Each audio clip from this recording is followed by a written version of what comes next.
Always strive to be on time. Welcome to this live edition of Seahawks Forever. Thanks for joining me, everybody. Happy Sunday to you. Hopefully you're enjoying your weekend. If you're trying to get in a last little sojourn before school starts, you got to send the kids off, all that busy time. Maybe you're watching this after the fact, but if you're joining us live, get your comments and questions ready, especially considering my special guest tonight, Bryce Coots. And we're going to be in his wheelhouse tonight. For those of you who know Bryce as a podcast co-host from the Hawks on Rundown and Field Goals, well, he's also a coach. He's an offensive coordinator. He's a quarterback coach, runs a quarterback academy. We're going to dig into that today. Lots of buzz about the Seahawks running game and offensive line improvements and that approach, the success they've had running the football in the preseason after several years of that being a struggle. What's going to happen with the passing offense? We've seen it, a little bit. We've seen Drew Lock let it go a little bit, but everything's been kind of in rhythm, sort of ball control, short passing game. We only saw 4 short passes from Sam Darnold. They're keeping it under wraps. When they unveil it, what are we going to see? We're going to get Bryce's insight into what he's seen on tape so far, what he knows of this system, but also hear some really cool stuff from Jake Bobo and Drew Lock as well, as they provide some rare insight into how Clint Kubiak's system operates. Really excited to get into that. That's coming up next. This is Seahawks Forever. Welcome to the Seahawks Forever podcast. In-depth analysis on everything Seahawks. And now, here's your host, Dan Viens.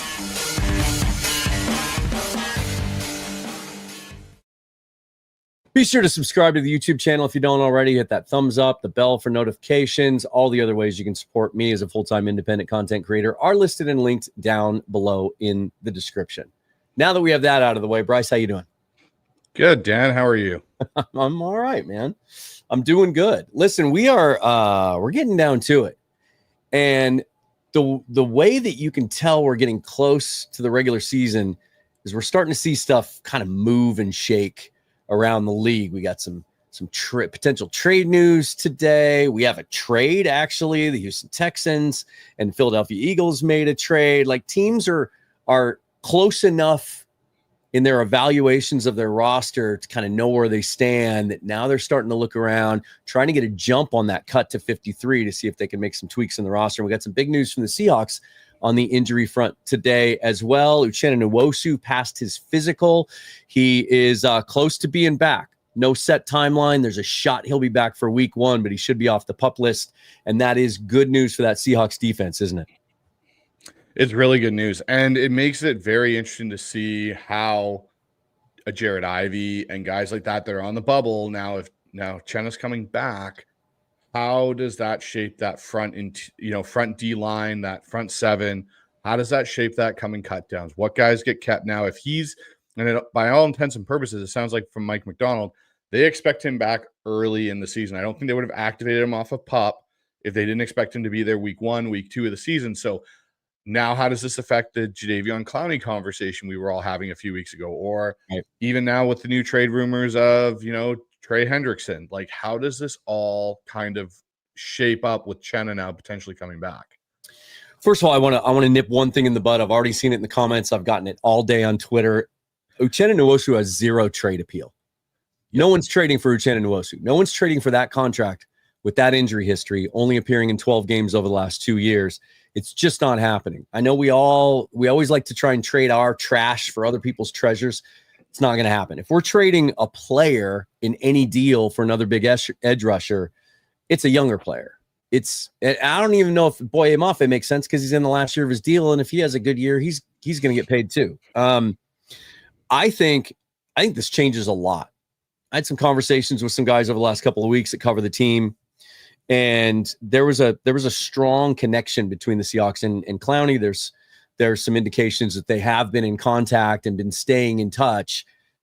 If a healthy Nwosu's on this roster, especially with DeMarcus Lawrence here, and I think there's some redundancy there in the skill set, I don't think Clowney makes sense.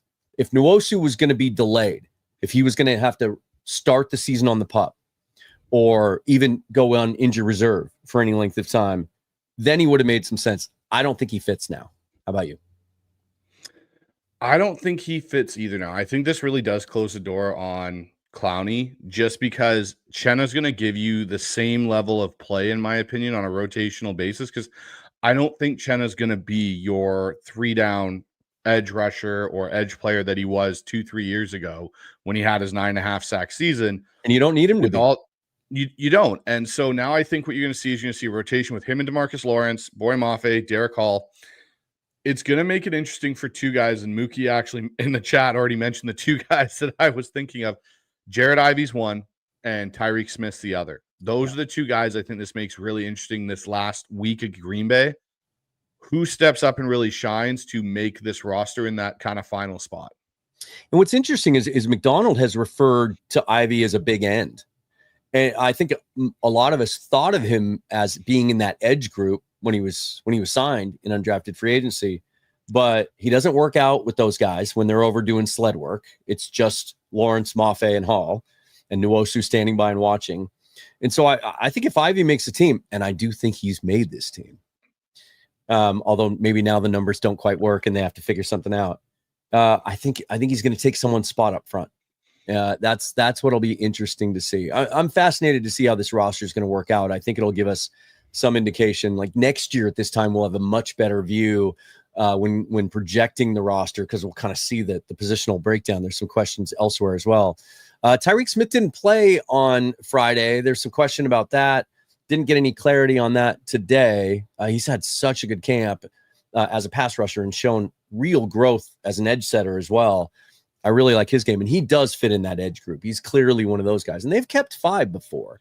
They kept 5 last year. Remember, Travis Gibson was on the roster most of the season. But it's just, we've gone over this a bunch, but you're keeping a third quarterback this year and a fullback. You're going to have to rob from, some Peter to pay Paul, and not quite sure how that's going to work yet. But it's nothing but good news that Nwosu might be close to coming back, because the way Mike McDonald sounded about it about a week and a half ago when he was asked is he sounded really leery and unsure. It was eerily reminiscent to me of when Pete Carroll was talking about Abe Lucas before they figured out what was wrong with his knee. So really, really good news now that he might be close to returning. Some other injury news today. Kenneth Walker was back at practice. Sounds like he's going to go in the joint practice on Thursday, full bore. Olu Oluwatimi was back on a limited basis in practice today. Let's talk about the offensive line before we get to our main storyline today. I thought before he had the back spasms, before his back tightened up about a week and a half ago, right before the football fest. I think it was a day or two before the football fest. I thought the job was his. I thought it was pretty clear from the rotations and the way they were moving Sundell around and trying to give him looks at basically every position along the line that it was Olu's job, and that he was a good option there. I've always said that he, my take on Olu has always been, from the day he was drafted, could start for 10 years in this league but never make a Pro Bowl. Jalen Sundell's ceiling has always been higher. And now, as much as the old baseball adage anyway, that you shouldn't lose your job because of injury, Sundell has played so well. I think he's seized that job. Meanwhile, it looks like Anthony Bradford is here to stay at right guard. And I thought he played his best football that we've ever seen from him in a Seahawks uniform on Friday night as well. Mike McDonald said he would like to name that starting 5 soon. And when asked specifically if they'd already made that decision internally, he said with kind of a wink, maybe not. I think the 5 that we see in the joint practice on Thursday are going to be the 5. And I think it's going to be Sundell and Bradford, don't you? I do. I don't know how and again, the Wally Pip kind of analogy here, to put Olu back in and give him the starting reps after what you've seen in live game situations. You've seen this interior 3, Bradford, Zabel, and Sundell work together, and it works well. And to Mike McDonald, who again doesn't throw around certain words very easily, when he uses the term, and I've started to peg this out, tremendous, that is a key word for Mike McDonald. And he used that talking about Jalen Sundell today, saying he had a tremendous game. That, to me, I think what they're doing is they're going to give Olu a chance to show that, hey, maybe Olu can still be in this, but it's really Jalen's job now at center. Olu's going to have to do something, because the problem is, and another thing is, availability is a big thing. And Olu's had 1 year where he had some injuries as a rookie. Then he kind of got into last year. He ended up taking over the job. I think he missed the end of the Green Bay game because he got injured. And now he's been injured through basically almost 2 weeks of camp to an extent because he missed the Vegas game. He's now missed Kansas City's game. And Sundell hasn't gone in, and this O-line hasn't missed a step. And I think that's the key thing for them is if there had been some sort of regression from what they had seen in camp, if the O-line had struggled, they weren't able to move, they weren't able to do a lot of those things, I think we could have had more of a conversation. Okay, this is Olu's job. Once he's back, they're going to give it to him. I think it's more of a conversation now of, do they bubble wrap Jalen Sundell in the starting group of offensive linemen? And whoever you see playing against Green Bay on Saturday is guys that are fighting for their NFL livelihood in some respects to stay on the roster. I don't think that'll be the case for an Olu, but if Frederico's out there playing a lot, I think the decision's been made. It's a great issue. It's a great situation to be in, to have a starting caliber backup center. If that, either way, it's that's where they sit. It's just, the Seahawks have shown in the last couple of years, especially when it comes to the draft, that they value upside and they chase ceiling, as they should. I think in the NFL, you're trying to find blue chip players, right? And if you chase floor, you're not going to find those blue chippers. Sundell has that ceiling. And there was one play in particular. There were a lot of plays. He was so good on Friday.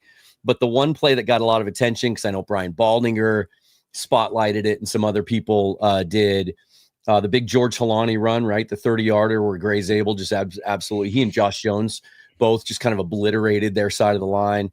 I don't think Sundell got enough attention for that reach block, taking on that. I don't know if it was a nose or a 2-eye, but he was shooting into that gap, and Sundell still was able to beat him to his outside shoulder. That's rare quickness. And Olu has shown he can do that too, but then Sundell can work from there to the second level. It's so much more smooth. It's so much more explosive that, and then the chemistry is undeniable between he and Gray Zabel. And you talk about toughness. He talked to us about a week ago after practice one day, and I looked down, and Corbin Smith was standing next to me, and he kind of taps me, and he goes, you see his hand? And I go, oh, yeah. His right hand was just mangled. I mean, it looked like he should probably go to the emergency room immediately. And I know that's just kind of par for the course when you're an NFL offensive lineman, your hands get beat up. But he's a North Dakota boy. Like he's a tough SOB. And I mean, what can you say about Anthony Bradford? He had some reps in that game that absolutely show his potential, both as a pass blocker and as a run blocker, right? Yeah, and that was the one thing for me with Bradford is we knew he was a good run blocker. What was he going to look like in pass pro this year? Because there's the infamous meme that's through Seahawks Twitter from game 1 last year where he's looking for work and he can't find anybody and he's just kind of lost. There was a rep in the game the other night where you see him step into the A gap. He seals that, waiting for Sundell to come over. Sundell slides his protection over. He picks up that D tackle in the A gap. And what do you see Bradford do? Turn, find work, and go attack the guy that Abe Lucas is dealing with and just blast him, just runs him right around with Lucas. And Drew Lock's able to step right up into the pocket and make a nice clean throw. Those are plays you didn't see Anthony Bradford making a lot of last year. And I know there's people going to say, oh, well, they're playing against so-so starters. That's still a scheme thing. They played 7 starters on defense. Yeah, but that's, for me, what it is that's coaching. That's John Benton being like, no, this is what you do, and then this. And it was so smooth and it was so fluid for Bradford. That's where you're seeing the difference now. You're seeing the coaching starting to come in with this offensive line. And that's where when I look at a guy like Anthony Bradford, I think a lot of it for him was, again, he's 24. He's been in the league for 3 years, but he's 24 now. Christian Haynes is 24 and been in the league for now going into year 2. You see a drastic difference in them from what we saw at FanFest to what we've seen even in the games. Christian Haynes can move people, yes, but he doesn't seem to have the same level of understanding of what to do at certain points as Anthony Bradford does now. Yeah, and not to like Christian Haynes can play. I think if Anthony Bradford, is the starter going in the season, he goes down. Like I think they'll be fine with Christian Haynes. Mm-hmm. I do. Like he had some. I really only saw one egregious rep from him in the second half playing right guard, and that was the one where he got rocked back. Like he has an anchor issue, and he got rocked back about 7-8 yards right into the quarterback. But he was out there getting really quick out of his stance, getting to the second level, looking for work, passing guys off. He knows how to play in this system, and he's fine. It's unfortunate he got hurt and couldn't really compete to the best of his ability. But again, you got to be out there. And that's been an issue for Anthony Bradford now. This will be the third straight year that a third set of offensive coaches have deemed him the best choice at right guard. He's won the job now 3 years in a row, but he's lost it the last 2 years because of injury. So he has to prove he can stay healthy too. But it's really promising. And then there's the rep against Jerry Tillery, who's a legitimate NFL 300-pound defensive lineman, where he drives him 15 yards into the other hash and just keeps going until the whistle blows. And that's the kind of effort and motor we haven't seen from him before too. You touched on coaching, and this is a great transition into what we're going to talk about later today. Drew Lock spoke after the game. And a lot of times when guys are asked like intricate strategic football questions, they dance around it. They don't want to divulge too much. I thought Lock gave a really transparent, honest answer when he was asked about how he's grown this year, or how he's evolved from the guy that we saw 2 years ago. And I thought it was evident from the first day of camp he's a different player. And I chalked that up to, well, he spent a year with Brian Daboll. Like, he's one of the best in the business. But he's said some things over the last couple of weeks that indicate that he's gotten some better coaching here than he's ever gotten before, even from Daboll. Here's an example of that. And he's talking about quarterback specific stuff, but I want to get into it afterwards with you because I think it applies to what you were just talking about across the board as well. Here we go. It has a lot to do with coaching. Not letting it slide when it's good. Coaching in the good and coaching in the bad. You see it slip a little bit when you start playing well, and that has not been the case with the QB room. Janoks and Kubiak have both been very, very, detail-oriented about our feet.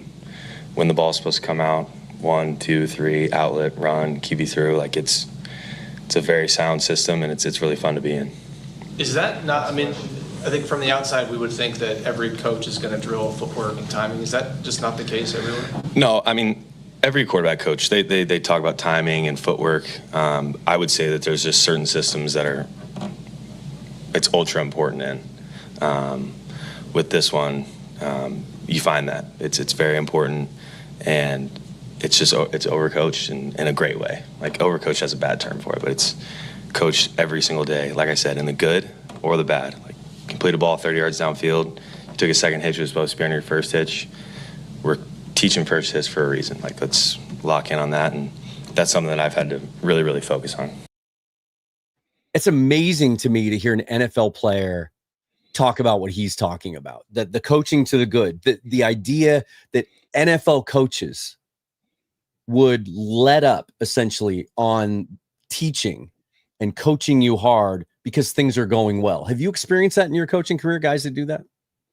Yeah, I've experienced that in my coaching career where I've had quarterback coaches that have worked underneath me as me being an offensive coordinator that will do that. They're like, oh, well, he made the completion and it was fine. Like, that's what we want. We want that ball down the field. Well, yeah, we do. But what happens if that doesn't happen? And somehow that he has to come off that read and get to his second, and he's not aligned to make that throw. His feet aren't in the right place to make that throw. He doesn't know where he's going right off of that. And so when you get to that point where, and usually it comes with guys that are very talented, quarterbacks that are very talented, I should say. So when you get a guy that's got the arm talent of a Drew Lock, and I think it's really interesting that Drew's talking about it because Drew has probably, out of the three quarterbacks, maybe the best arm as a pure quarterback, throwing the ball and doing different things with arm slots and stuff, where I think early in his career, because he was so talented physically, he may not have gotten pushed the way he needed to when it came to footwork. And it's really interesting because there was a snippet from Richard Sherman's show where he's got Sam Darnold and they're talking, and Sam's wearing a shirt. And I encourage everyone to go look. The shirt says on the patch, it goes, "Listen to your feet." And that is a mantra from Clint Kubiak, Kyle Shanahan, Mike Shanahan, Gary Kubiak. Every quarterback, you can go back to John Elway, Joe Montana, and Bill Walsh. And Bill Walsh was so intricate with his system that if you took that second hitch, that ball was not going to be delivered at the right time, because if you moved your feet accordingly to how the drop was synced up with the play, the ball, your reads would all work off of it. So if you got to the top of your drop, this is where your first read's supposed to be. It's not there. You hitch. Here's your second read, third read to the check down, or get out of there and run. And it's really interesting. Drew's talking about that because Bill Walsh did that in the 80s and late 70s. And he's talking about it as it's still being done today. And some teams don't. And this is where you get into it, Dan, with, college football and this spread offense and these read option plays where the footwork isn't as intricate as it is to an offense like this, where you're taking drops from under center, because you get to a 7-step drop. There's different things based on how receivers are running routes that you're supposed to make adjustments per your drop to throw the ball. So for me, hearing Drew Lock talk about that, and just, I know he used the term overcoach, but like, he's talking about how focused they are on coaching that right. Like, hey, it's 30-yard completion, but you double hitch. Get that out on one hitch. It makes a big difference. Yeah. That's really cool to hear. Yeah. It's like, it's not being hyper focused on the result. Sometimes the result can be positive, but the process was bad. Right. It gives me, it's so much encouragement in a couple different areas. Number one, it gives me even more confidence that they have the right approach to getting the most out of Jalen Milroe and his development over the next couple of years. For one, getting the most out of Sam Darnold, who's been with a bunch of different coaching staffs and good teams and bad teams, and trying to get him to the next level. But also as it applies to circle back to the offensive line. And I saw this a lot. I see it in every position group. The other day, we were out there on that Wednesday practice, the really hot day that Mike McDonald said was the best practice he's ever witnessed as a head coach. It was really intense. I mean, it was offense, defense, back and forth. Nobody won the day. It was like a game type intensity. And their defensive backs coach, at one point, there was this red zone period, and he just kept hammering, and he was going after some guys, and there were some F-bombs and all of that. And it was just about get your head around to make a play on the ball. Like, once you get your head around, and that just, it seems like such a simple concept, but as fans, we see it all the time. And we're like, why is this NFL corner not, he's in position, he's there, he can see the receiver getting ready. Why doesn't he turn around and make a play? And we see it with the offensive line, the minutia that John Benton and Justin Outen and all the guys that coach the offensive line there work with these guys on a daily basis. It's never assuming, right? I mean, it's crazy to me again, but help me out again. If you've seen this, or maybe even early in your coaching career, maybe you fell victim to this yourself and you had to kind of learn to snap out of it. But like, taking things for granted, like, I'm sure he knows that. I don't have to go give him this coaching point right now. He has to know that, right? You can't assume that, can you?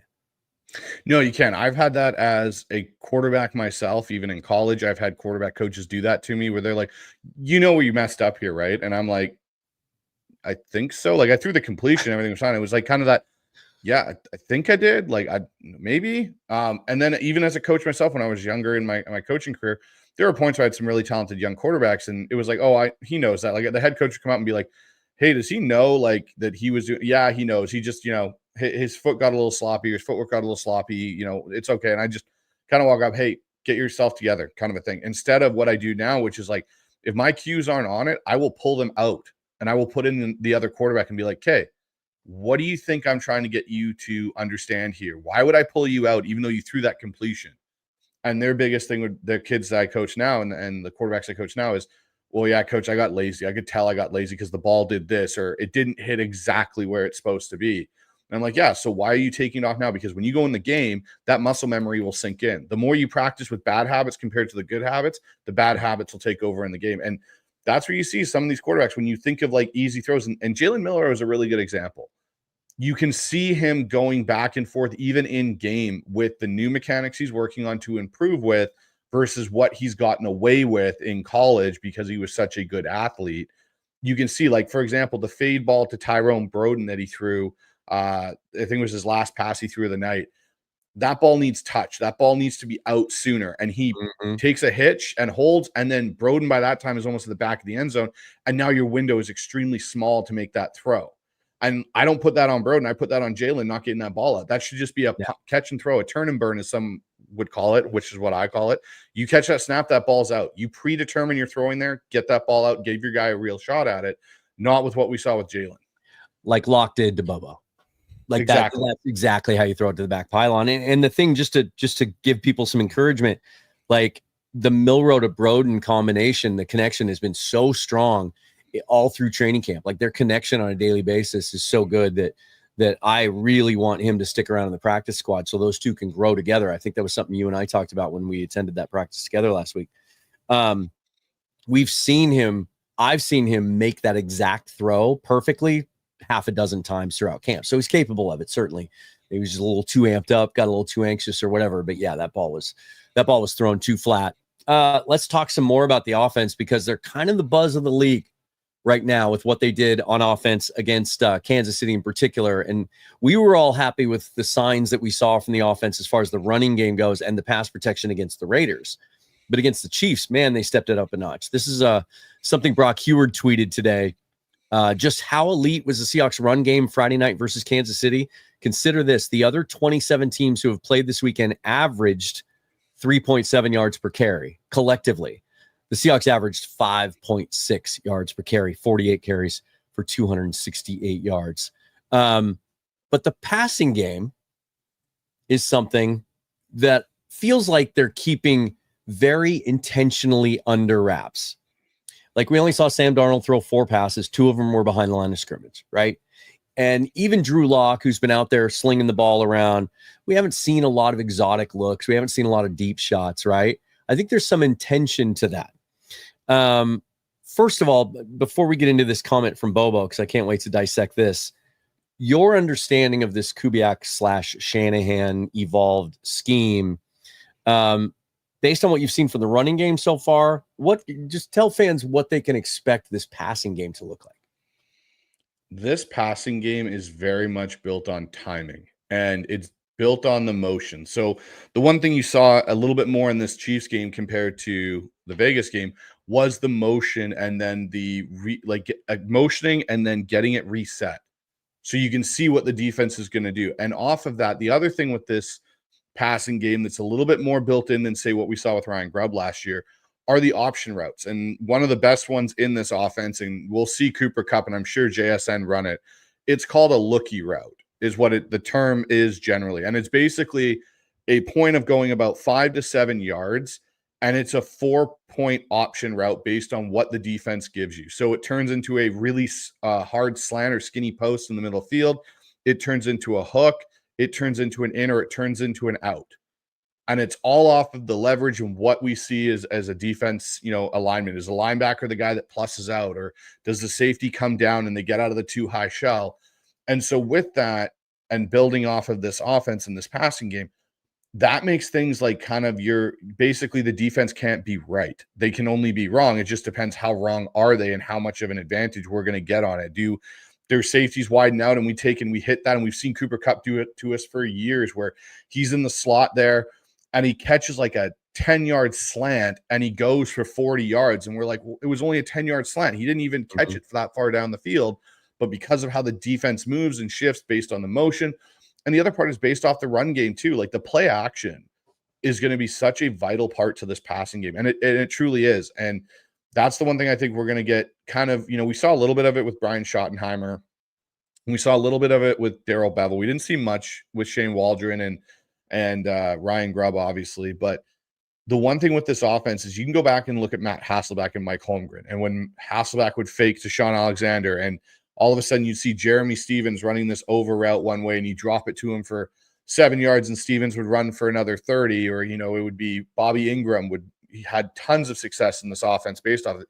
Because when you run the ball as effectively as Seattle is, and I don't think we can expect, maybe as much success as we've seen in the preseason to a point, but I don't think our yards per carry is going to drop significantly down to like 2 yards per carry as a team average. I think we're going to be in that 4 to 5 range for yards per carry throughout the year.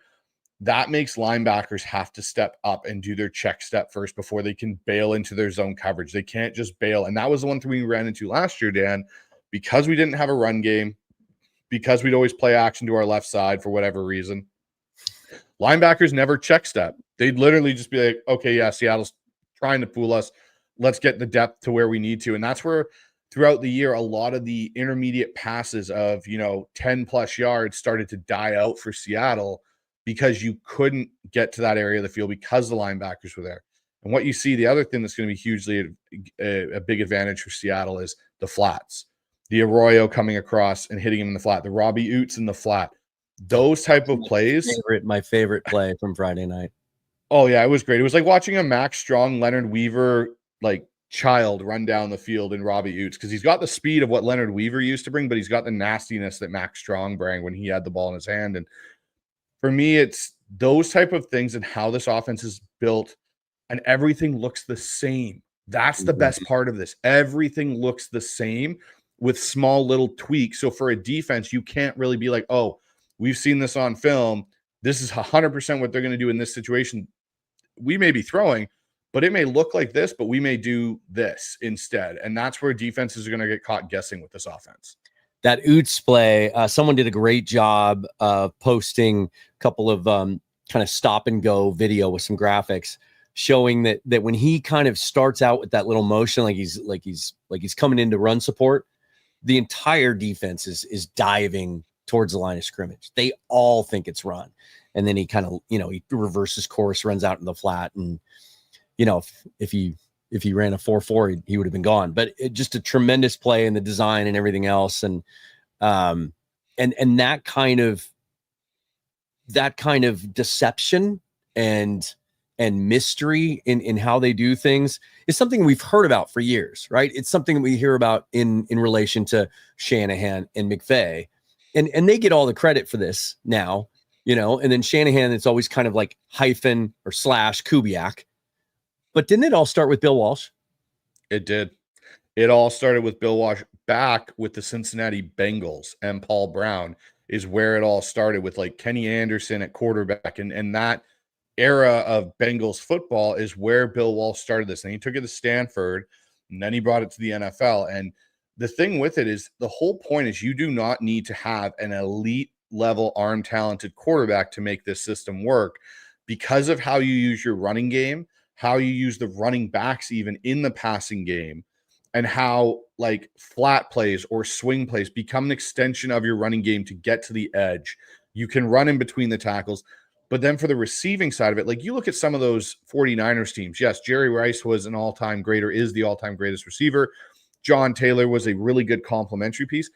Jerry Rice was not some freak athlete. Jerry Rice wasn't some guy that just took off and burned people. Like he was not his 40 time wasn't anything to really kind of go, holy, look at it.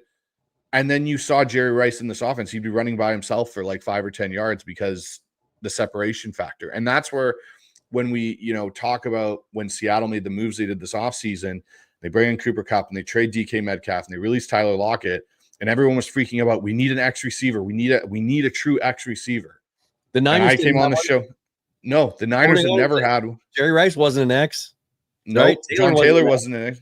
No. And you look at even the Rams offense with McVay, they've never really had a true X receiver. And even Shanahan's never had a true X. And you go to the Denver Broncos when Mike Shanahan took this offense from San Francisco, because that's where Mike was when he learned it from Mike Holmgren, and took it to Denver. He didn't have a true X. He had Rod Smith and Ed McCaffrey and a tight end. The tight end is a key factor because if you look at Bill Walsh all the way through the different offenses that have gone, you had Dwight Clark, you had Jones at one point in 94, you've had Hawkinson, you've had, Higbee, you've had all these different tight ends, George Kittle, Shannon Sharp even. Those are all big parts of this game, and that's where it's going to be really exciting to see A.J. Barner involved in this, Arroyo a part of this, even Saubert a part of this, because I think as much as we all are kind of like, well, Barner and Arroyo are the two real pass threats, Eric Saubert is a really good blocker, and then when all of a sudden you leak him out, just watch him go for a play, and we're all going to be like, oh, man, Eric Saubert's still a weapon in this offense too.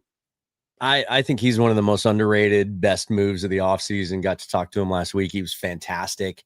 And you just watch him operate in that Kansas City game. I mean, he was completely taking guys out of the play, and he can move a little bit too. He gets the ball. And the result, 10 plays, 81 yards on the first drive, 9 plays, 85 on the second drive, 11 plays, 64 yards on the third drive. Then another drive of 10 plays, another one of 12 plays.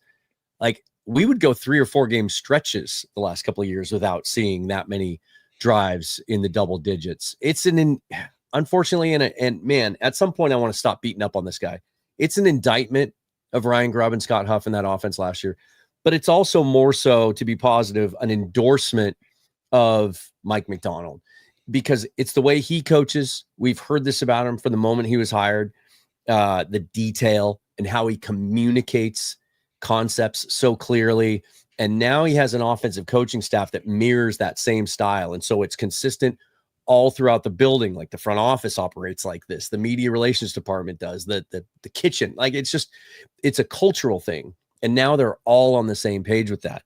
And how this relates to the passing game, I want to get to this Jake Bobo comment. And I know some people have seen this already, but I think it's worth getting into again. I was kind of taken aback when I heard him talking about this the other day. This is some deep football 101 stuff.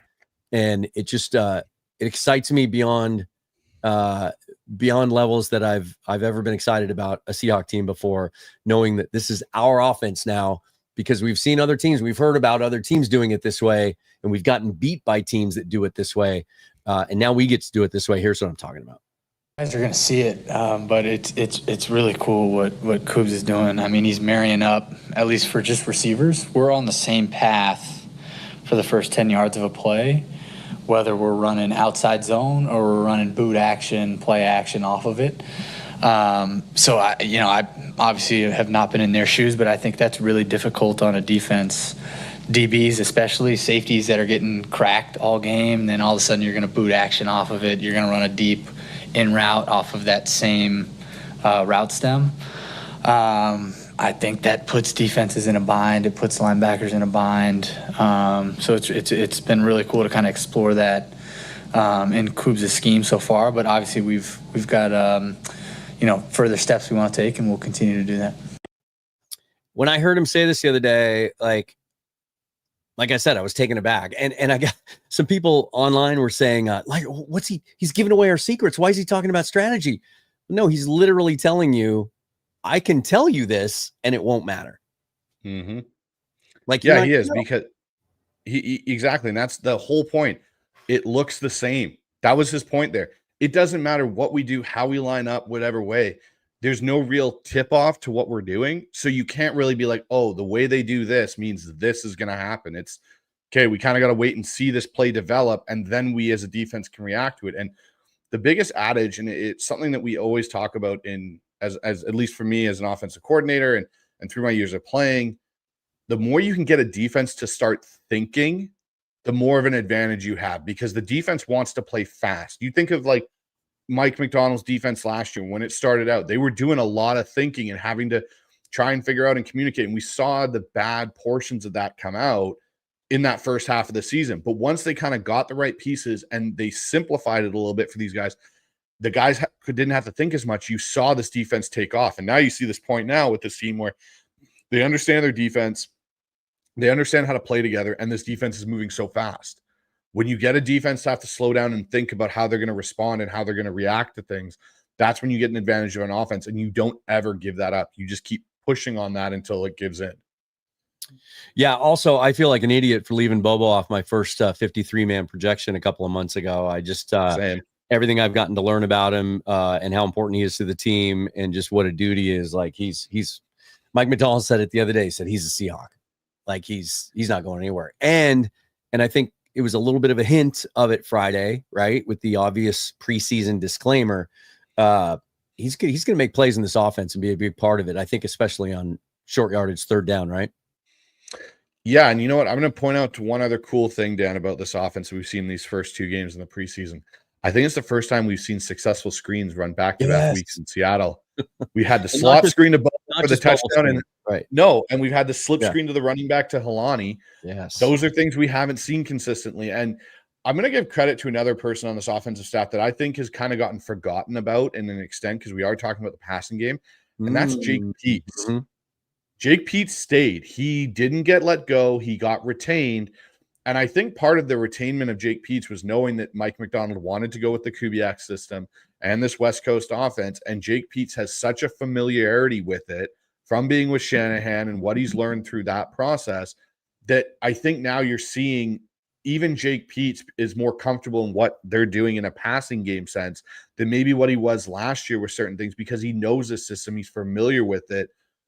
I think this is a big year for Jake Peets too, as a passing game coordinator, because I think we're going to see a very, very highly efficient passing game in Seattle. We may not see the gaudy numbers that we've seen with Geno, with the big yard totals and stuff, but I think we may see a passing offense where we're pushing, maybe 250 yards consistently every game, but with a completion percentage that never drops really below maybe 65 or 66 for a quarterback. Yeah, it's so much fun. We've gotten to see it a couple of times in the last 2 games with Zach Charbonnet, but I just keep thinking about like Ken Walker getting the ball with blockers pulling in front of him, right, and getting him in space. I think I know that he's been held out of pretty much every other practice, and I know fans are frustrated with that. And I sense that sometimes Mike McDonald is too. He'd like him to be out there every day. And as much as I think it's going to be closer to an even split timeshare with Charbonnet and Walker than some people care to admit, I think it's going to mirror. I think it's going to look very similar to what we've seen in Detroit the last couple of years with Montgomery and Gibbs. But I think they're kind of intentionally keeping Ken Walker under wraps too, because as good as Charbonnet can be in this offense, he's not as dynamic and explosive as Ken Walker. And as Mike McDonald said the other day, I can echo this from what I've seen in training camp. When he has been on the field this camp, he's been the best player on the field. There's very little question about that, at least on offense. And that's when I really start to get pumped, is when I think about all the things that are built into this offense that provide opportunities to make plays. And then you get that ball into Ken Walker's hands. I don't think people might not be ready. No, and the other thing that was interesting, if you go back and you listen to Clint Kubiak's press conference, was it last week he had his media availability? I think it was. And someone asked him, like, oh, how much throughout the season are you – yeah, Wednesday. How much you throughout the season are going to continually install your offense? Like, how much longer is there in the install process? Because we remember last year with Ryan Grubb, him telling us halfway through training camp that, oh, yeah, we're about maybe halfway through our install process. Clint Kubiak looked and went, we've installed everything. Everything's in. Mm-hmm. And that's what tells you that this system has stood the test of time, but is so easy for these guys to pick up and go with, because there isn't a whole crazy amount to it. It's just variations off of a core concept. And that's what makes it so easy and so frustrating for defenses, is there aren't really any good tells. And that's why you've seen Kyle Shanahan run it. Like, the only difference that's been made is McVay went to a bit of a gap run scheme, which we saw in Vegas when we played Vegas, was they were more gap power, and you can see the flexibility. But the thing that was interesting to me about that is when you look at the Vegas game and the Kansas City game, the Vegas game, they had some gap power plays because of the front they were playing against with Vegas and what Pete Carroll's defense has been over the years. And we've seen them struggle with more power teams because they've always been good dealing with teams that have had speed. Then you flip to Kansas City, that's got some good guys to deal with the interior and the power run scheme. So what do? We go zone. But it's not a huge departure like it was last year, where it was like a Rolodex. This offense, it's like the zone to the gap is so similar that there are zone principles built into their gap run scheme. It's not a pure switch to a full gap power scheme. It's like, yeah, we've got a gap concept like a pull, but we still have zone principle blocking on another side of it. Lomer Boy must not have been around in 2010, because as bad as Grubb was last year, I think Jeremy Bates was worse. Ooh. Is that close? Yeah. Maybe just for his fourth down calls alone. Oh, that's fourth and one. He kept convincing Pete Carroll to go for it, that he had to play for it, and he'd throw fades on 4th and 1 every time. I know. Fades to Mike Williams. Yeah, that was it does. To your point you just made, I also loved what Bobo said the other day too, and it's really caused me to kind of look back through my memories of past OCs, both for the Seahawks and elsewhere. He said this is a system. It's not just a collection of plays to choose from. And I think that's what happened last year. I think Ryan Grubb had some cool plays that looked cool on the whiteboard, but they didn't fit together. One didn't set up another, and he was just kind of picking at random off his call sheet. I mean, I even think about, and I'd be interested to hear your thoughts on this, like Mike Leach is dear to my heart, rest in peace, right, for what he did at Washington State. And I loved watching what he did over the years, but he used to drive me crazy too. I think he just picked plays at random. There was no system. There was no cohesion to it. Everything was option routes. He would just not bother to try and run the ball. But he didn't care. He just thought, well, we'll do this better than you do it. I much prefer this. And I'm glad you brought up Pete's. And I think Andrew Janoko too deserves a lot of credit from what we've seen already in the work he's done with the quarterbacks, and he's worked with Kubiak in the past. There's been some concern already, which is way premature. I understand it, but like, and this is always the concern when you hire a defensive-minded head coach. It's there was a lot of discussion about this through the process to hire Mike Macdonald. It's like, well, what happens if you get a good coordinator, then he gets hired as a head coach? And there's already fans that are concerned about that. I have said Clint Kubiak has a very dry personality. I'm not sure that he's the type of guy. And I said this about Darrell Bevell back in the day when he was riding high before the shine came off and people thought he was a head coaching candidate. I'm like, he's not going to blow away owners in an interview, right? But it's possible that at some point he just is so successful in what he does that someone hires him for his brain. I think they have 2 guys now in-house that they can look to as potential successors down the road as play callers in Janocko and Peets. Yes, I would say they both have capabilities of being OC, guys in the future. The thing I'll say about Kubiak, though, and this is the, interesting, look how long it took his dad to get a head coaching job, knowing this system, right? Like he was always under Mike's deal in Denver. And Similar then he finally gets like father, like son.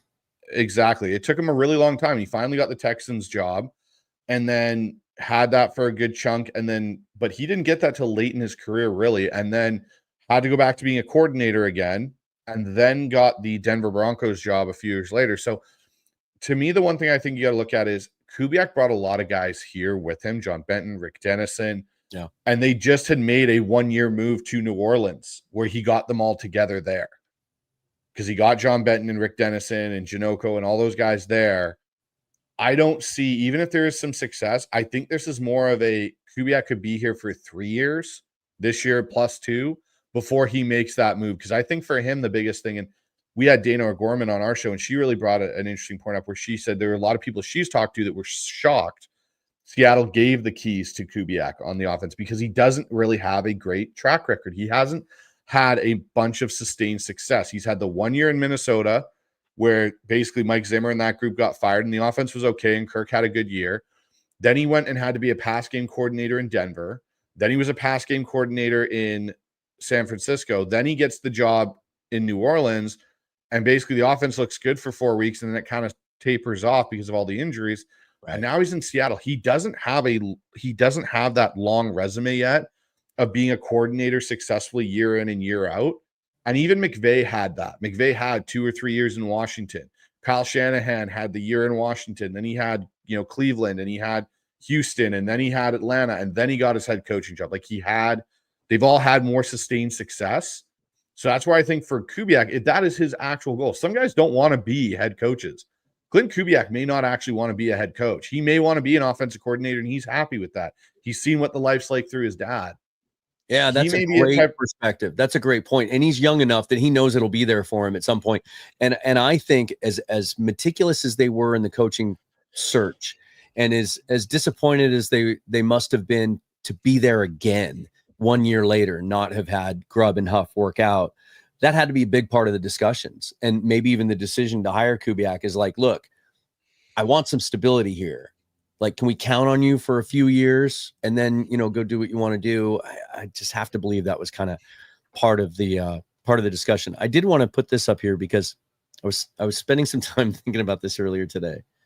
I went about 5. I used to have a real problem with hats. I had like 26, 27 Seahawk hats at one point and then got rid of about half of them. I was trying to just like kind of downsize in my life.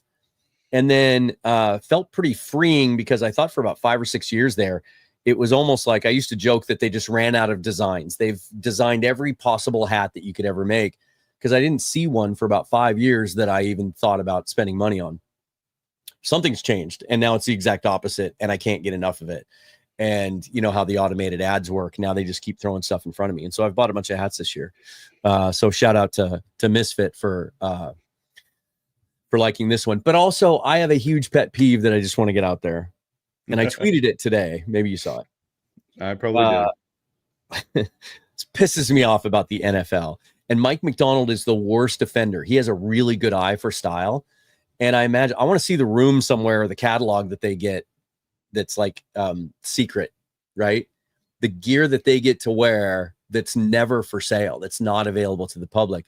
And he has a hat that he's been wearing, and it's just clean navy blue, and it has a tiny little black rubber badge on the front that just says, I've seen it. It's available. It is, but with a bigger badge. It's a square, right? It's not the kind of low profile one like he has. Now, I did find the one with that badge online, but it's the flat bill. It's not the curve bill, and that's the one I like. But last year drove me crazy. He wore this hoodie, this like stretchy light hoodie that was navy with the gray sleeves. He wore that a lot. Remember that one? It was almost kind of like nylon. I found that they had an action green version of it, but they never ever made the other one available to the public. It just drives me crazy. Anyway, that's a little tangent, got off. You know how I like to get off subject here for a minute. Let me do this because I want to try and be as balanced as possible. I always do on this channel. And we're all getting excited about what we've seen the first two games, understanding that it is preseason, right? It's not apples to apples. It's not all the ones against all the ones. We did play all 11 of our offensive starters against 7 of their 11 defensive starters. Like Chris Jones didn't play, right? Byron Murphy didn't play. Or not Byron Murphy. Who's the UW DB of theirs that I'm thinking of? Anyway, but Karlaftis was out there, and 7 of their guys. But it's not meaningless. Like, it means something. Live reps mean something as far as execution goes. But just for the sake of trying to be as balanced as possible, what's the worst case scenario for this offense? Like, what could go wrong outside of injuries? Because that's something that every team could fall victim to. Oh, you could run into a point where you don't.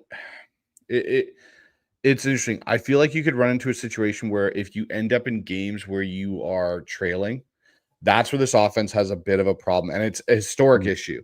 When they get behind, there isn't enough of an open vertical passing game to get you back into a game necessarily. It's a lot of play action. We've seen it for years with Kyle Shanahan, those 49er teams. Like, when they got down by multiple scores in a game, they couldn't really get back into them because of the way the system's built.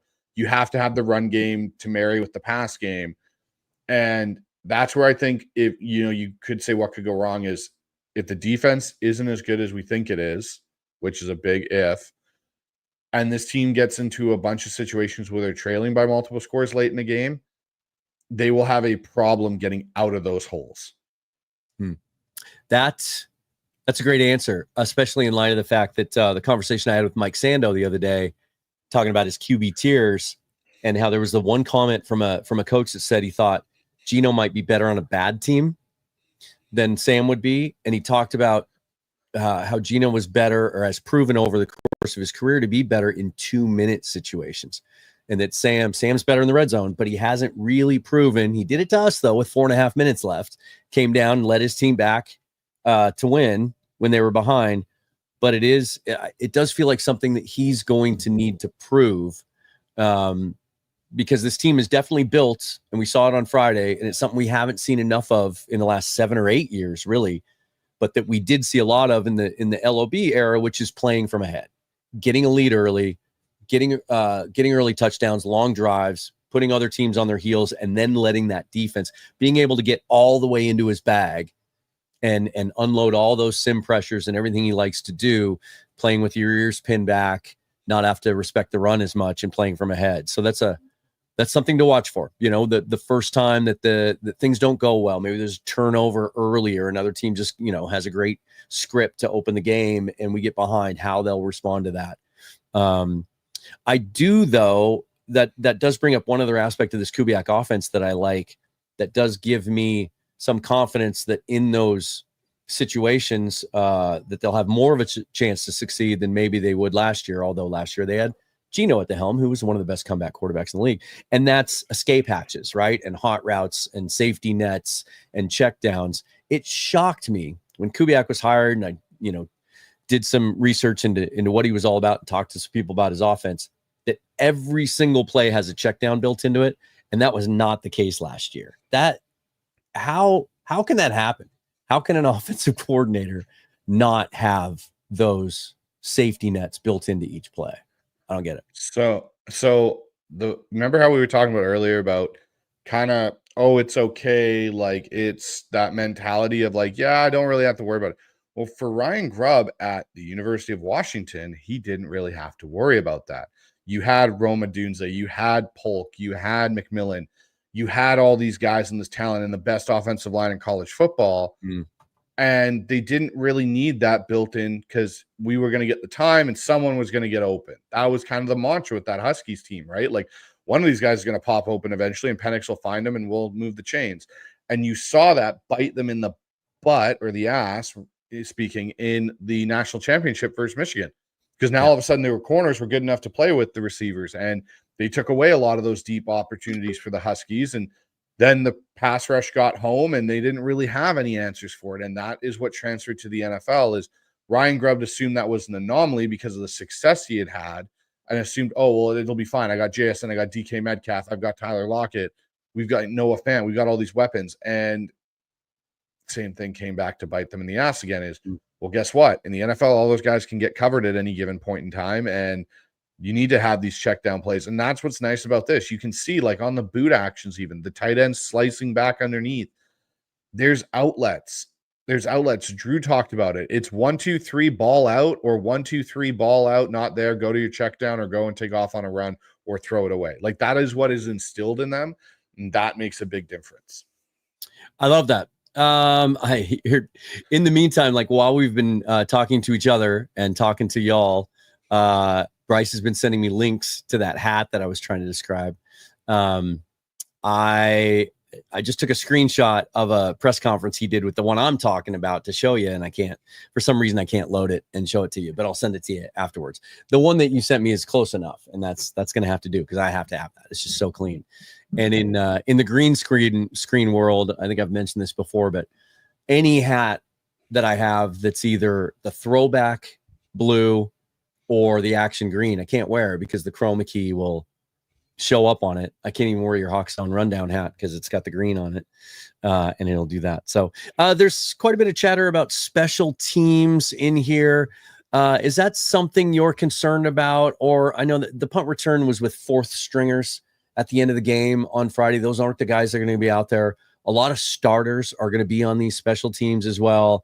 I thought they were pretty solid last year under Jay Harbaugh's direction. Are you worried yet about special teams? I am worried about special teams. Reason I said I get that there's four stringers out there, but there's also four stringers out there for the other team. And special teams is all about discipline and staying in your lane and staying committed to the objective. And this is the same issue we ran into last year, because the problem for me in the Chiefs game was you had the big kickoff return. Thankfully, Jason Myers stuck his head in there and made the tackle, if we want to call it that. And then you give up the big punt return. And there were a few other kickoff returns for the Chiefs and even for Vegas that were of substantial yardage. And then on the flip side, we're still not seeing that from our unit. We're not seeing a lot of big, like Kalani had one big return in the Vegas game, but we aren't seeing that consistency from it. And that for me is something with the new NFL, with the kickoff, touchback going to 35. They're really trying to force the return game to be an exciting factor. I get it. But the thing that worries me is we're not consistent enough in closing and shutting that down. And this was the same issue we had last year with Jay Harbaugh. And I really think Jay Harbaugh is coaching for his job this year, because if things don't get drastically better, I don't think you're going to see Mike McDonald give the leeway he gave this past season to Jay. And I think Jay got it in some respects because of the kickoff changes, him adjusting from college, because they don't do it in college. Now he's had time to adjust, a full offseason to figure it out. And if there's still issues, I think you could see the similar thing that happened to Ryan Grubb and Scott Huff occur to Jay Harbaugh on the special team side if things don't get corrected by the end of the year. Want to get caught up on some of this. Mike Henderson, new member, welcome. Shane had to go. He's got the time change, but always good to see you. And thanks for the super chat. And Peter Go Hawks, thank you very much for the donation. Really hope they don't take their foot off the gas once they get a lead. We need to make a statement season that tells the rest of the league we're back. That frustrated me over the last 10 years. That was always a concern I had with Pete. When we got a big lead early, always felt like we would kind of get conservative, take the foot off the gas and not push. I don't think that's in Mike McDonald's DNA. No, Mike McDonald's DNA, I think, is much more of the once we have that team on the ropes, we're going to finish that team off on the ropes. And that's just going to be it. We're going to stomp them out and be done with it. And I think that goes back to a lot of things, his chasing edges, we want to make it so teams are dictated the terms of how they're going to have to play by us, not them dictating terms to us. And that's something that I think he has more, in my opinion, of a killer instinct than Pete did. Not saying Pete didn't have one, but his comes out much more than Pete's ever did. Quite a bit of chatter in the comments about pass rush. Obviously we haven't seen all 11 out there. We didn't see Leo or DeMarcus Lawrence on Friday. It feels like, even though he is, calling some of his stuff and mixing some things up, feels like it's more on the coverage side, on the back end, that he's holding some things back with what he does up front. Any concern from you at all that we haven't seen much pass rush in the preseason? No, because a lot of what Mike does is simulated pressures. A lot of what Mike does is also relying on guys knowing their assignments and what to do in their spot coverage and their drops. And I think part of what he's trying to do is it's an evaluation period. What guys can understand the base defense that we're installing? Like, you saw Shaquille Griffin get back out there and finally play in a Seahawks uniform against the Chiefs for a bit.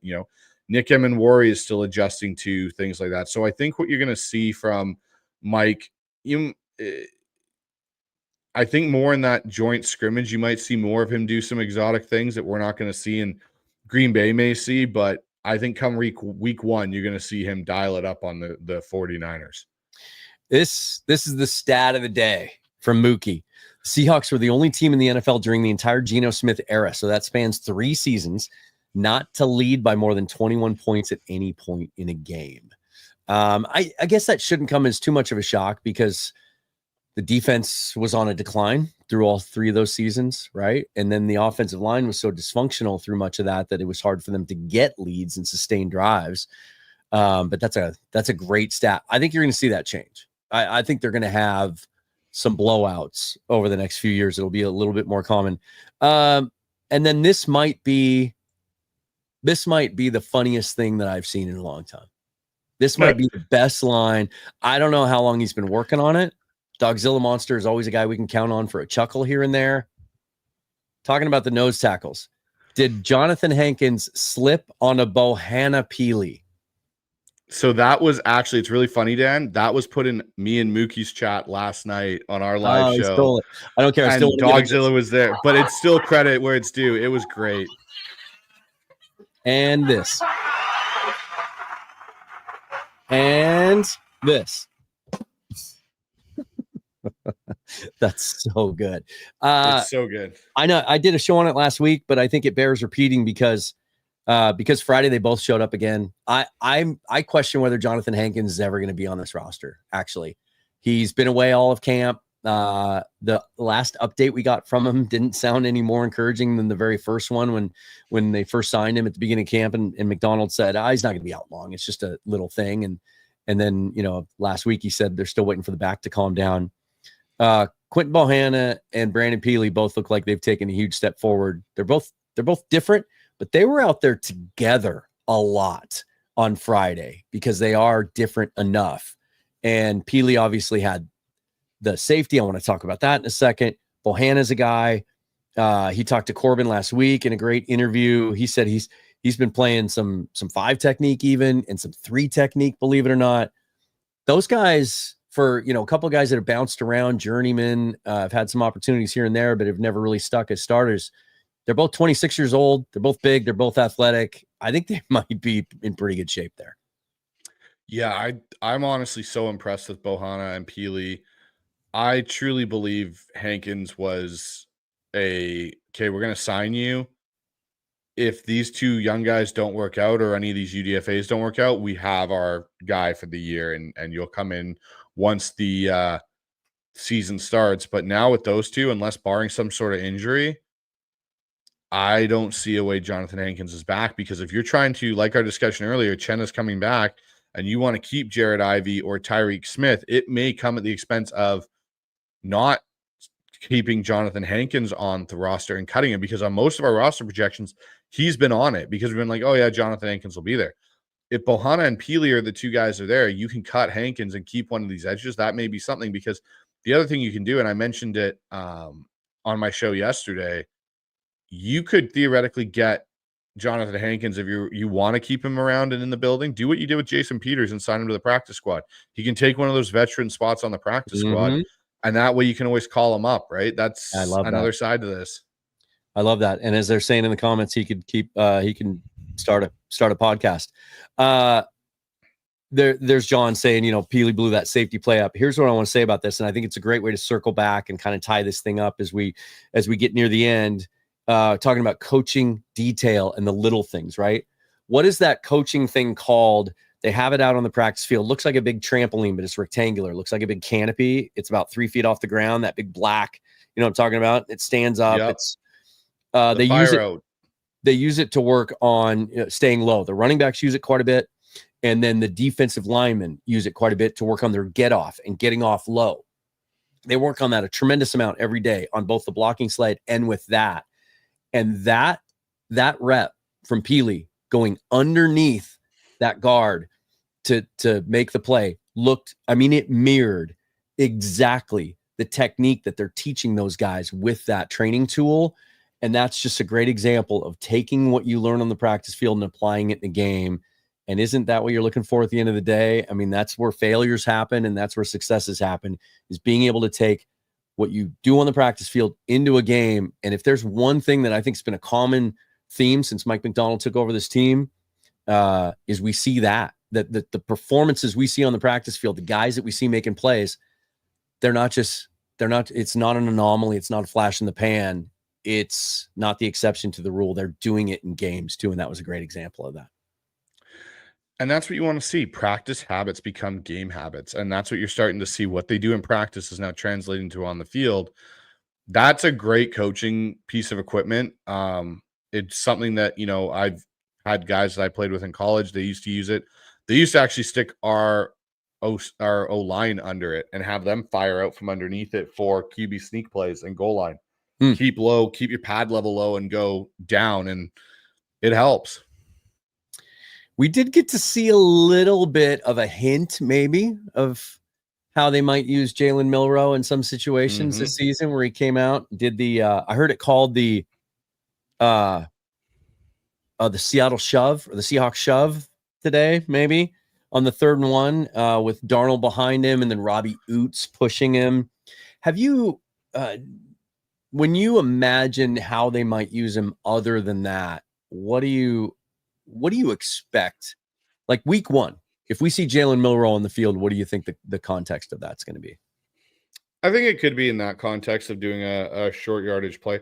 I also, and I've said this for a couple of weeks now, I assume that they've got a package built where it'll be within probably the 10, maybe the 7-yard line and into the goal line, where we see similar to what we saw with the Carolina Panthers in Cam Newton's era with D'Angelo Williams and Jonathan Stewart and Greg Olsen, where they tightened everything in and they had one receiver, 2 tight ends, 2 running backs in like a split gun look.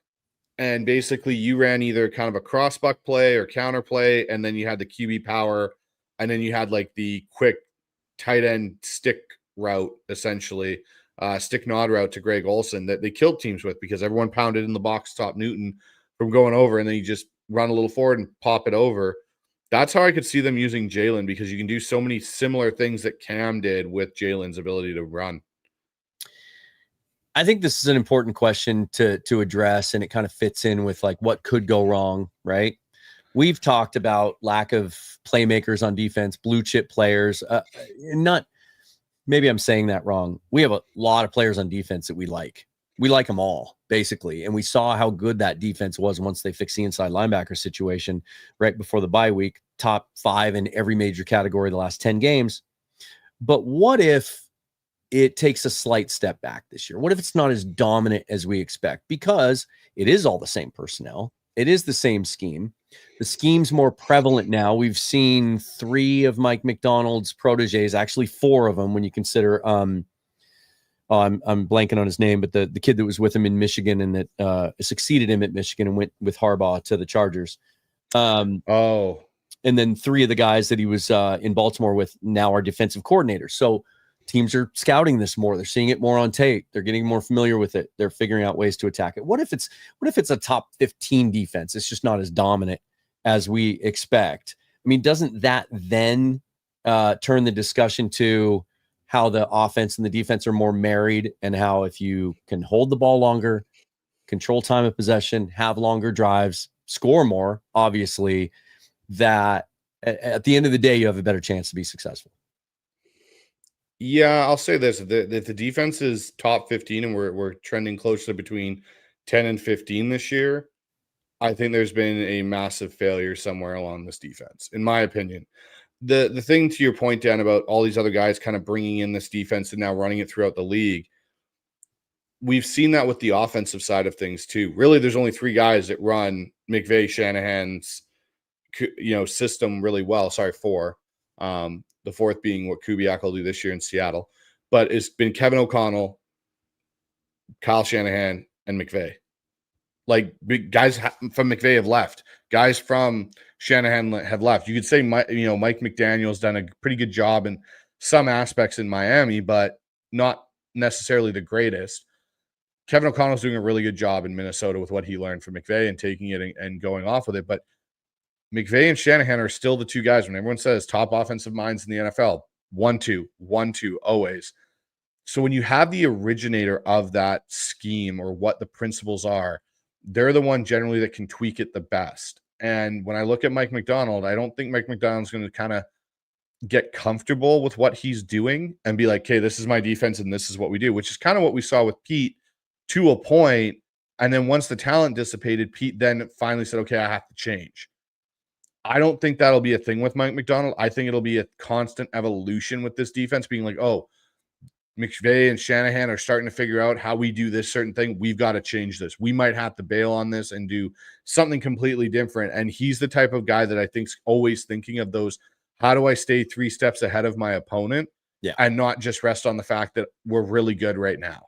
Plus, he's admitted, like, he didn't get to unload his entire playbook last year. Like, the defense wasn't ready for it early in the season, and so he had to scale some things back. And he talked, I know early in this offseason, he did an interview with someone where he talked about how excited he was to be able to open that playbook up all the way, be able to blitz a little bit more. Because the other thing that we haven't seen much of in preseason, we had the 2 picks against the Raiders. They're going to have to take the ball away too. And that's something that just hasn't been there as much as we'd like to see. Certainly not as much as we were used to seeing, 10 years ago. And especially there's some guys like Devin Witherspoon needs to make some plays this year. He needs to take the ball away. We need to see some ball production there. Obviously it would be nice to see Reek get back to that rookie level of taking the ball away as well. And anytime the more you can get to the quarterback, the more the ball becomes alive at times too. So Jeff Jennings asks, oh, yeah. And then Mookie says defensive woes last year were play action. That's one thing I know Griffin Sturgeon talks about this a lot, too. It was like their Achilles heel last year was play action. But when you're playing from behind, you're going to be more susceptible to play action, right? Because you have to honor the run. Just yet another example of why it's going to be incumbent on this offense to kind of get out early and either jump on top or at least keep them in games. Tyrese Knight, think he's back week 1. There was an update today. And it was a little bit more extensive than I was expecting it to be. Mike Macdonald said, we're waiting for some more information this week. Whereas last week he made it sound like it was fine after they did some imaging. I said, we're waiting for some more information. I don't have the exact quote in front of me, but he still sounded comfortable that he would be back week 1. If there's one position on this roster that people are still freaking out about, it's inside linebacker. Are you? Oh, I am if Tyrese Knight is not there. If Tyrese Knight and Ernest Jones are there and Drake Thomas and Pat O'Connell, who I think is going to be the other linebacker there if they do keep 4, I'm okay and I'm comfortable because O'Connell and Thomas have shown enough that they can play in spot duty. However, if Knight is out, linebacker becomes a significant issue. And this is where I think John Schneider's probably checking out a lot of the other teams playing in the NFL right now and who are some inside linebacker guys that we can maybe trade for everyone wants to talk about the Hendrickson's trade offer potentially and what it could look like. And, do we have the biggest thing for Seattle is if Tyrese Knight is not healthy, they're going to go get a linebacker. They have to. They will not rest and be like, okay, we're cool running with Drake Thomas and Patrick O'Connell for 5 weeks. Say he's out 5 weeks. That's a long time. And we've seen what happens to this defense when you don't have two solid linebackers. Not saying Drake Thomas isn't, but I don't think Drake Thomas is necessarily on the same level as a Tyrese Knight right now. Well, and what I found interesting when Ernest Jones was away from the team last week to attend his father's funeral, I was expecting to see Drake Thomas, or I was expecting to see Ernest Jones and Drake Thomas out there together because Drake can play both. He's worn the green dot. He's played Mike, but he can play Will too. But it wasn't. It was Patrick O'Connell playing weak side linebacker next to Ernest Jones. So I think he'd be the next man up. Unless they decide to go. We've seen Nick Amenwari run at weak side linebacker. D'Anthony Bell is capable of playing that position. They've done that with him. He's 6'2", 210. I think he makes this roster as a guy because of his versatility. And I'll tell you something else too. I know you and I talked at the practice we attended, and I talked to some other guys. I've been a little disappointed in what I've seen from Derek Jackson. I was really hoping to see more. The kid out of Kentucky, really liked his tape. There were some people that thought he was a 4th round-ish graded inside linebacker based on his college tape and production, even though he went undrafted. I just saw a lack of suddenness. His first step wasn't what I was hoping for.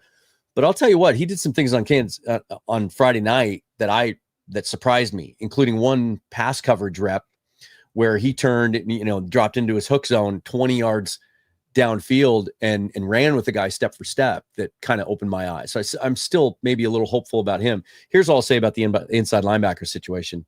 We have seen Mike McDonald's eye for linebackers. We saw it in Baltimore, right? He got the best out of Patrick Queen. He was, the driving force behind them going to get Roquan Smith. And then we saw what that did for that defense. We saw him get here.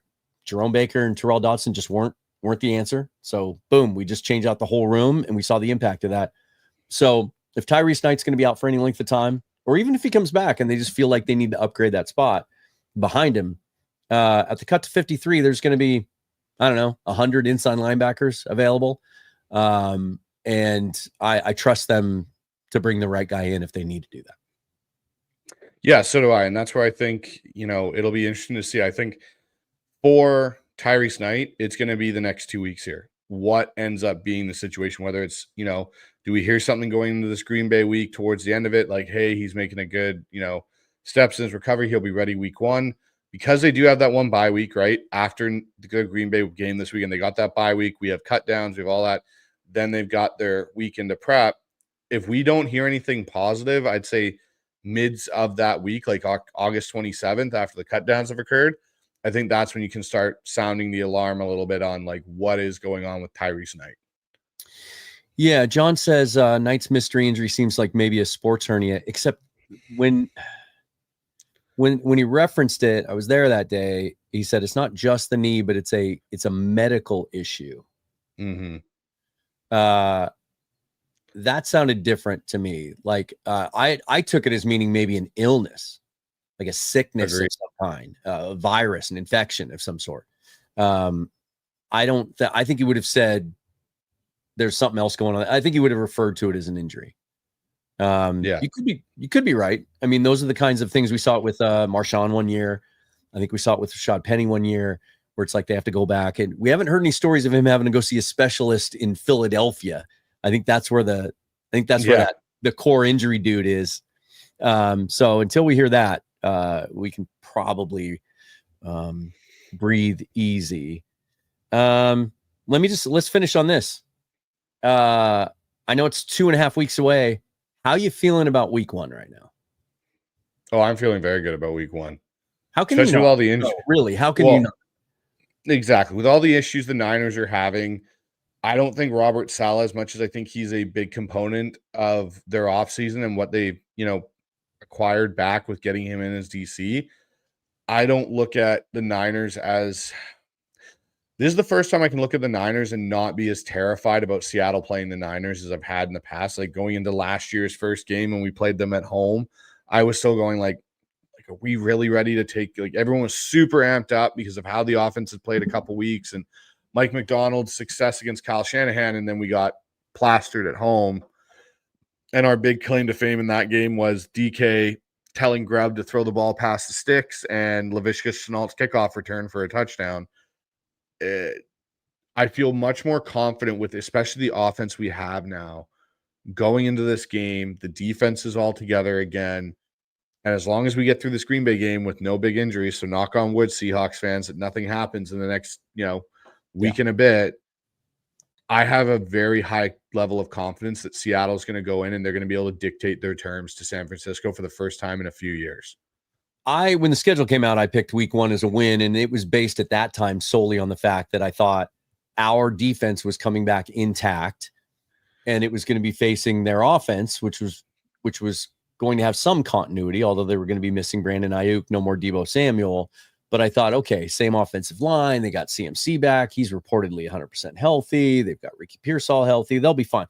And so that'll be the matchup. But I thought the advantage would be our offense going against their super young defense, missing Charvarius Ward on the outside, no more Hufanga, no more Greenlaw. And then outside of Nick Bosa, they pretty much swapped out the rest of their interior defensive line.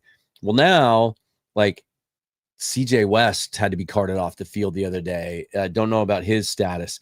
49er fans are bitching about Alfred Collins and his, that he's out of shape and that he hasn't been as good as they expected. Like young defensive linemen, we saw with Byron Murphy, they take the longest to develop. It's hard to think you can put 3 of them out there with Michael Williams at the same time and expect them to hit the ground running. I just thought that was going to give us an advantage. Well, now Dominic Pooney's going to be out for a couple of weeks with a knee injury. He might not be ready to go by week 1. I think he's their second best offensive lineman, and that's an area they haven't really addressed, I don't think, adequately enough the last couple of years. I think 49er fans agree. I think based on what we've seen from this offense so far and how we're going to be able to run the football, I'm not a betting guy. I haven't looked at point spreads or anything like that, but like I'd be surprised if we're not the favorite. Just based on all of that, the Seahawks are the healthiest team in the division right now. Yeah, they definitely are the healthiest team in the division. And I think they have the most attitude in the division. That's the one. They're feeling themselves. There's a vibe. There's a vibe on that field in that locker room right now that's all positive. The thing I'll say, and I might get some backlash from the people in the comments and even maybe from you, Dan. Every so often, the last couple of years, we kept saying as Seahawk fans, man, this feels like 2012. This feels like this team's ready to ascend, like, so on and so forth. Right. The one thing that's been missing from those teams is the attitude and the bond that these guys have. Like, we've seen it in parts. Like, you saw a little bit with Jamal and Quandre. You saw a little bit with, DK and Tyler, but you never saw the whole team have a bond. This team has a very different vibe to it, and it's very similar to what happened when you've got the LOB formed.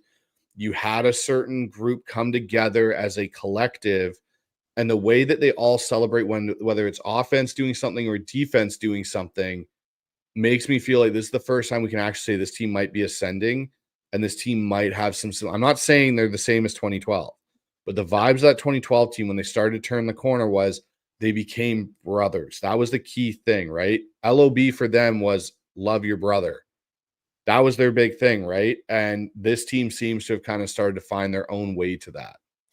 Niners Favored by 2.5, which means Vegas thinks that they're 5.5 points favored or better than the Seahawks, because they generally, I think this has changed a little bit over the last couple of years, but they generally give about a 3-point edge to the home team. That just goes to show you that's just, I don't know, perception based on history. It's crazy. And the vibe thing, look, I think we'd be being dishonest with ourselves and everyone watching and listening if we didn't mention that, it's sometimes addition by subtraction. I loved Geno Smith. I loved DK Metcalf. I wanted both those guys back on this team, but this might have been a whole different feeling if they were here, because they would either be disgruntled and ticked off because they didn't get a new deal, or even if they did get a new deal, they'd have that big chip on their shoulder, whatever.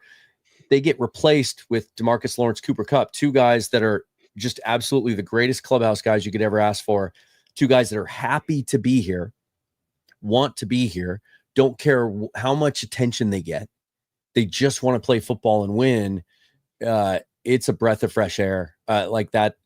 It's, I've gotten to be up close more often with this team than I've ever seen any team. I feel like I know this team better than I've ever known a Seahawks team. And it's as positive as I think I've ever felt going into a season about a team, at least since 13-14, when it was pretty easy for all of us to be positive, right?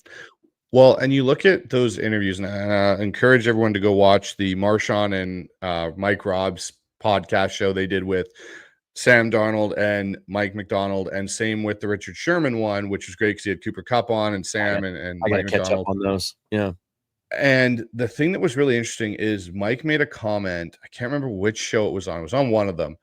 And they're talking about this team and like how he's doing things. And he's like, we have old school principles with a modern twist to them is what he's done. Like, but he goes, the whole point of this year from last year was let's like basically screw everybody else.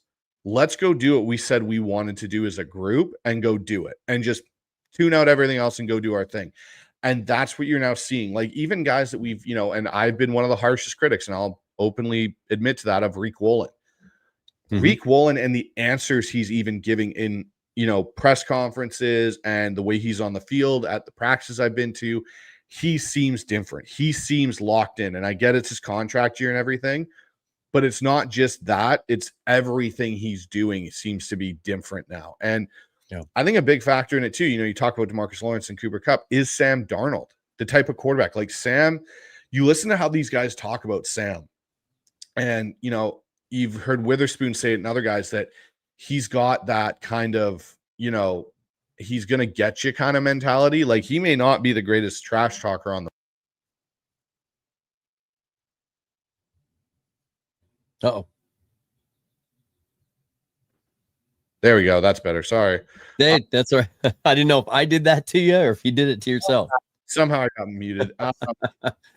But the team respects Sam. And for a quarterback to get that prior to the season and not really have taken any live bullets yet speaks to his mentality and his makeup as well and how he's come into this building.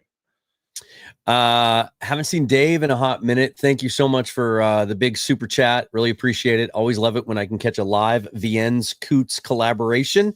Great stuff. I don't really like starting with a division opponent, but ready to see how the roster ends up changing before week 1. Go Hawks. That is a perfect excuse for me to be able to talk about something that we have coming up here. Our first one will be in a couple of weeks, right? Are we starting this month? I think we're starting this month. Yeah, we're starting August 27th, I think. Which will be, isn't that roster cut down day? That is. Wow. We didn't even plan that on purpose. It just worked out that way. The Seahawks Syndicate is what we're calling ourselves. It's Bryce. It's Mookie, who has kind of been an unofficial guest of this show here today.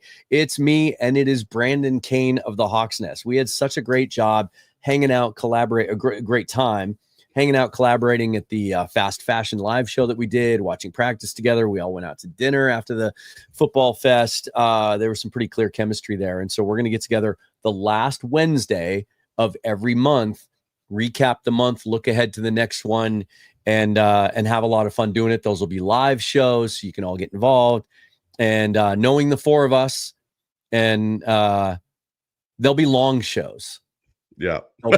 There'll be long shows, and we're gonna kind of rotate it. So among the three of us, you, me, Brandon, 1 month, one of us will host it on their channel, but then we'll stream it to all the others. And so depending, it doesn't matter who you're the biggest fan of or whose channel you prefer, you'll be able to watch it there. So watch out for that. We're really excited about that. That's going to be a lot of fun.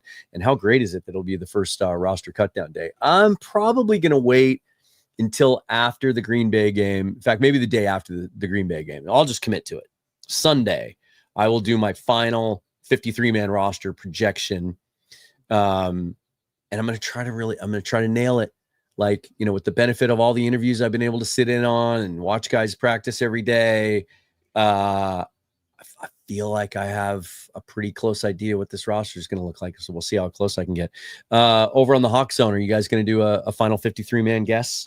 Yes, we will do a final 53-man guess. Last year, I think I was only 2 players off on it, which was kind of impressive. So, yeah, no, I'm looking forward to doing that, and I'm looking forward to the Syndicate show and all the other things we got lined up. This week, I'm going to be doing an interview with Jeff Simmons, finally getting that collaboration of Canadian Seahawk content creators. So that'll be fun. And then, yeah, we'll do our preview show for the Green Bay game, and then do our kind of post-game final 53 projection, and then we'll have the Seahawks Syndicate show too. And Mookie actually corrected both of us, Dan. Our show will be the day after cut down day, so we'll know the practice squad by then too. Oh, that's beautiful. Yeah, that's perfect. That's perfect. So and then you know how it goes. The practice squad isn't officially named for a few days after that, but agents leak it all out, and we'll have it as well. So I think when I do my final 53, I'll also do like a kind of a favorite practice squad list of guys that I want to see stick around as well, based on the cuts. Yeah, really looking forward to that. Also, EJ Snyder of Bootleg Football is going to join me on Wednesday. Really looking forward to that conversation. I love the work that he and Brett Coleman do. I've had Brett on the show before. He was great. But EJ's got a little soft spot for the Seahawks. In fact, I think he lives in the area here. So that's going to be a lot of fun. Look forward to that on Wednesday. Other than that, any last nuggets you want to leave with us here? I will say me and Dan have another show that we will tease that we haven't named yet, but it'll be an thank you for reminding me. Sure, we can. You go ahead. You lead it, Dan. So it won't this week. It's not going to be Friday.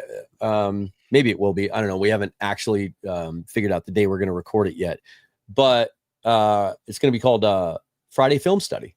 Every week, I'm going to have Bryce on the show using his coaching expertise, and I'll throw some all 22 together from the week before, and we'll focus on like a specific aspect of each game each week. We're going to start this week by taking a look at the Chiefs game on all 22, and we're going to look at those 3 interior offensive linemen and how they work together. So every snap that Zabel, Sundell, and Bradford were on the field together, we're going to kind of go back and revisit that and break it down and get some of Bryce's insight and expertise on that. So that'll be Fridays. Maybe it'll even be this Friday. We'll let you know. Just keep an eye on both of our Twitters for that news, but really looking forward to that. And that will only be because of NFL restrictions and copyright and all of that. That will only be available to paid members of the YouTube channel here on Seahawks Forever, and also my Patreon as well. Just the $10 tier over there will get you everything that I ever do on Patreon, including all the audio and video episodes I do of every show ad-free. So look forward to that. Another super chat here from Seahawk Pete. Got to get this one squeezed in. No more diva. DK equals good vibes. Go Hawks. And I'll say this. After watching camp all the last 3 weeks and how deep our wide receiver group is, even the guys that get cut are really impressive. Even, Ricky White, the third, our 7th round pick, he's probably not going to make the 53, but he's had a good camp, right? Cody White's probably not going to make the 53. He's had a good camp. I saw that. Did you see the practice rep the other day of DK going against Jalen Ramsey? Yes.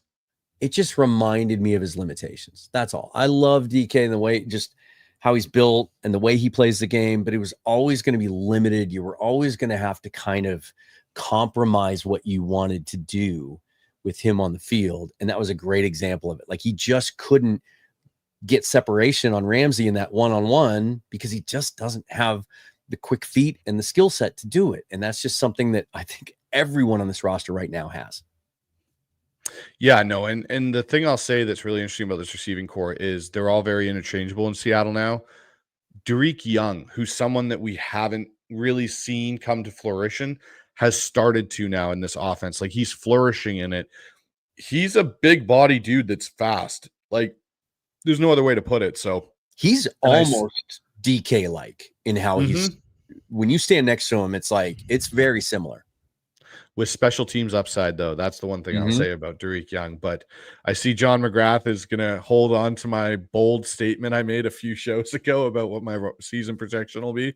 Was it 5 minutes after the Chiefs game that you? No. This was way back. I think this was even before we came down for FanFest. I made a statement on a show, and I stated my bold prediction was Seattle would be 13-4, and they'd win 2 playoff games this year. Okay, that was my bold take, and I'm going to hold myself to that bold take. even though that seat might get a little warm. Now, Austin says, wait. Here's a good question. Austin says, if it comes down to it, Derek Young or Bobo, it's Bobo. He's on this team no matter what. He is. But I think Young is too. And there's room for both of them.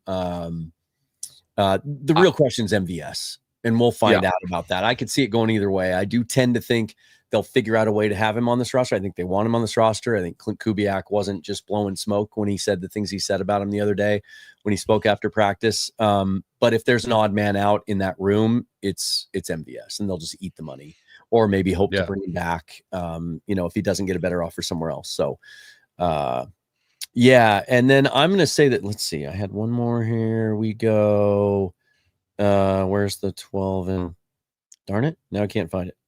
I've got a lot of 11 and 6s here, and now I can't find it. Someone said they thought they were going to go 12 and 5. So I'm on record as predicting 11 and 5 or 11 and 6 after the schedule came out. I'm going to say 12 or 11 and 6. God, how many games do they play now? I'm going to say 12 and 5 now. I'm going to up it by one. It's hard to win 12 games in this league. But I believe so strongly in this coaching staff and the talent on the field and how they've prepared them for this season. My only concern, the reason I kept it at 11 and 5, I thought there were going to be some growing pains with this offense. But when you look at how fast they started in New Orleans last year with, I believe, lesser talent overall, and then you look at what we've seen from this offense, how in sync they look, how disciplined they look. We're not seeing penalties. We're not seeing the sloppiness, and they're doing it every day in practice that way as well. I'm really confident that they're going to get one more win than I had originally projected. And I think it's a 12-win team and maybe higher. I think, I'll say this. I think the worst Seattle does this year is 11 and 6. I think the best they do is 13 and 4. That's their floor? 11 and 6 floor? Okay. I have a very, very weird thought on how this team's going to do this year, and I think they're going to shock a lot of people. I'm not saying they're winning the Super Bowl. I do think that if they get in as a wild card, they'll win 2 games. They'll win a wild card in a divisional game.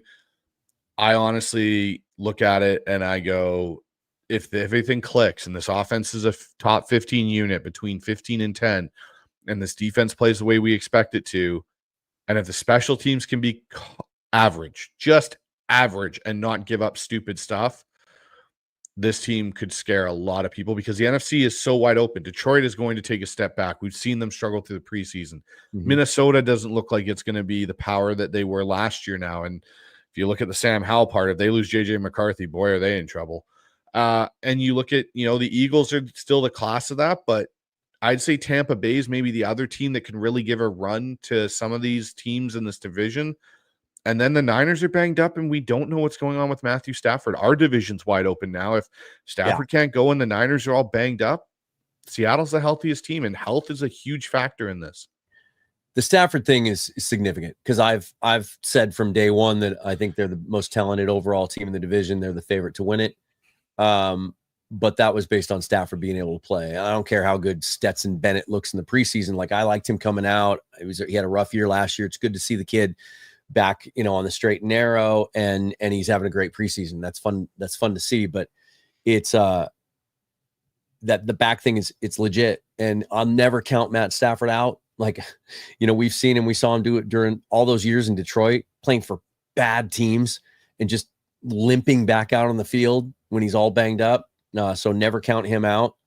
But when you're talking about epidurals, orthopedic surgeons being involved, workouts that were scheduled that are missed, mixed messages from the head coach. You have to, if you're a Rams fan right now, you have to be concerned. And so I do think that throws, if Stafford's not ready to go week 1, that throws the whole division just wide open into a frenzy because, don't talk to me about the Cardinals. I'm just not a believer in Kyler Murray. I never will be. And I know they've added some cool pieces, but let's see it together. I'm still not convinced that they're going to be a world-beating defense this year just because they added some guys with upside in the draft. And Josh Sweat, I don't think that's enough. But, we'll see. This division could be much more there for the taking than we thought a month ago if Stafford's not ready to go. I'm just going to make one really bold statement here, Dan. There's one player in this NFC West that we haven't talked about that's an absolute game changer and game wrecker. And he's on the Arizona Cardinals, and that's LJ Collier. We have to be remembering of LJ Collier is going to wreck every offensive line in the division this year. It's going to happen. Yeah. Okay. I'll believe it when I see it. All right, man, let's wrap this up, shall we? Let's see. Let's do a little bit. I always like to leave with a little bit of music, but I'm going to, because we have some sound dampeners on. So we're going to try see what this is what StreamYard gives us.